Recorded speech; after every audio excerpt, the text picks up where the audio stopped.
Welcome to S.H.I.T News. Super hot and interesting television news.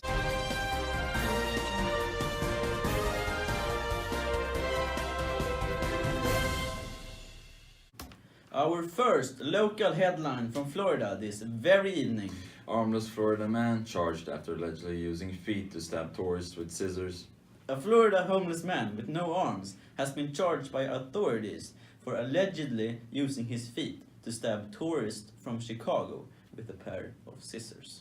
The incident in question unfolded on Monday when Chicago resident Cesar Colorado, 22, and a female friend stopped in the South Beach area to ask Crenshaw for directions, the Miami News Times reported. Crenshaw then allegedly pulled out a pair of scissors, stabbed Coronado, and then left the scene. Coronado was found bleeding from his left arm. Crenshaw was arrested the following day, and he told an officer that the stabbing happened in self-defense, the Herald reported. And then, Crenshaw has a court date on July 18th. His bond has been set at $7,500. Crenshaw contacted us specifically for an opportunity to be heard in an interview. We sent our reporter Dave down to the scene to see what he has to say. Thank you, Tim. We're out here in the field with the homeless man who allegedly attacked the tourists. I have a question for you. How does it feel to be a homeless, armless person? What kind of question is that? I'm feeling great. I have my time and all that. Yeah. So you're having a good time? Yeah, I think so. You were arrested by the police? Yeah, I was. Okay, let's move over. Why did you do this terrible thing where you attacked the person with your feet and scissors? I didn't actually attack him with it, or I did, but yeah, he was a tourist and he was pretty annoying. So, and he continued. So I decided to take my scissor that I had in my pocket and yeah, I stabbed him. So you have aggression towards tourists? Yeah, I do. Yeah, I do. And why is that? I've had my experience with tourists before, and they're pretty annoying. Okay. I have one last question for you. How were you able to learn and perform these tricks with only your feet? Yeah, I've had some years of training in martial arts, so I learned a couple of tricks that are very useful. So that's how I managed to do it with only my feet. And this martial arts training, was this before you lost your arms? Yeah, it was before I lost my arm, so I didn't want to lose it, so I continued to practice it. How did you lose your arms? How did I lose my arms? Are you fucking kidding me, dude? I'm sorry. Okay. Thank you for your time, and Yes. we'll hope your trial goes well and you won't be convicted of anything you didn't do. I won't be convicted, so yeah. Okay, thank you. Thank you so much. Yeah, thanks. Yeah. Looking good out there, Dave. And now on to the next headline. A Florida man accused of threatening his family by texting them Coldplay lyrics and warning them of retribution from his Nazi prison associates ended up in a standoff with police today.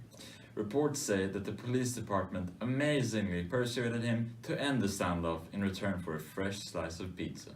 Evan Charles McLemore, under the belief that SWAT team negotiators were ready to hand him one of America's favorite foods, was taken into custody. Never underestimate the power of pizza with flavored crust. The Pensacola Police Department wrote on their Facebook, while adding that officers cannot comment on the rumors about pineapple being on said pizza.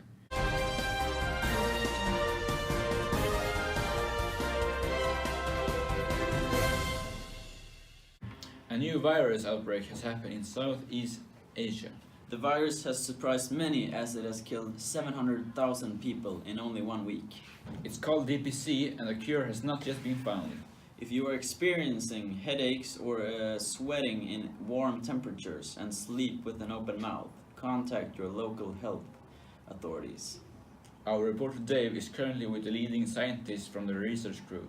Let's see if we can see if there are any revelation. Okay, Timothy, we're out here, as you see, with the leading scientists, and I'm here to ask some questions. How dangerous is this virus for real? This virus is very dangerous, and as you can see, we are working on a cure, and Milton is trying to solve this. You want to talk with Milton? Sure, you're Milton? Sorry, he's wired in. Okay, no problem. I can see he's working very hard with this. To continue, how? Have you solved it? No. I don't see. It might be happening right here. Is this some kind of revelation? Can you stop? Can you stop? Yeah, Stop this- this. No. Yeah. Back to the studio. Thank you.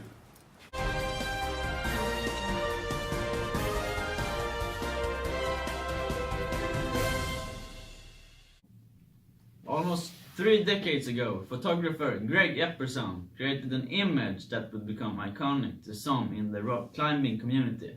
A 6-month-old baby in a purple jumpsuit in mid-air.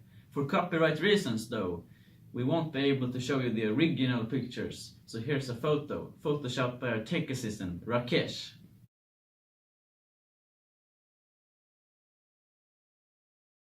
It's a baby in mid-air, not far from the real deal. That baby, Jordan Leeds, is now 27 years old. Leeds lives in Las Vegas and is studying to become a court reporter. She says the photo of her flying over a gap in the boulders was just one of many outdoorsy shots that hung on the walls of her parents' house, which also had a climbing gym that her dad built in the garage. Leeds hopes to continue her family's value of the outdoors and possibly recreate the photo. What better way to bond this year than to let yourself be thrown by your parents and then photograph it?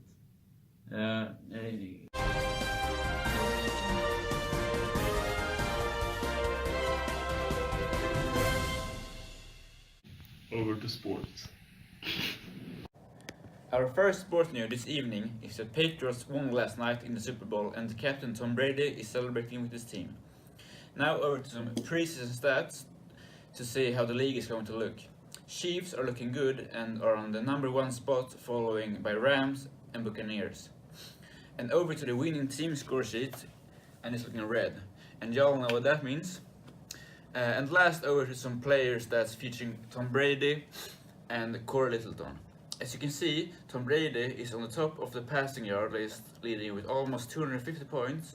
And looking over to Corey Littleton, he's leading the stat list for the most tackles, which many of the teams are going to look for in the next season draft. And over to the local basketball league, where you can see our beloved Florida Brick safe in the middle of the pack with a 99 score.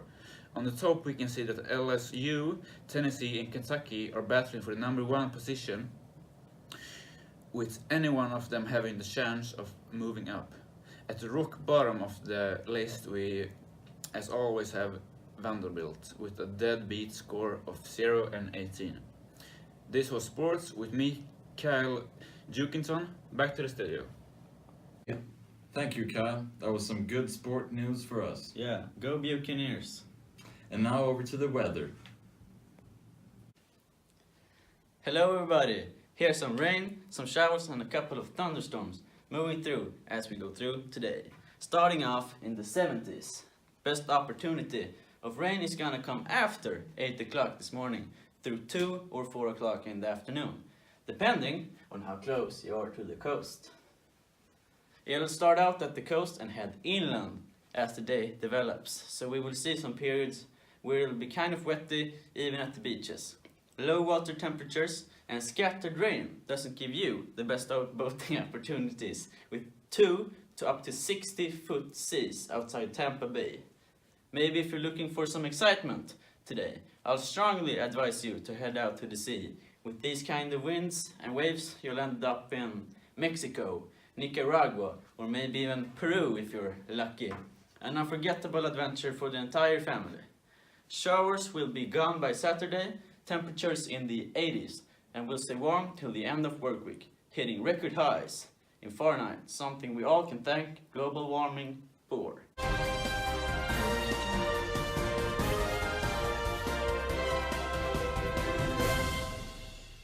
Spot. Det är fel här alltså. Det är fel skrivet. Här är du som har skrivit det här eller? Så, tryck. Associates was persuaded by police to end a standoff. Threatening. Yeah. Ah! Gör de kaffe Ni också? säger på Eurobox.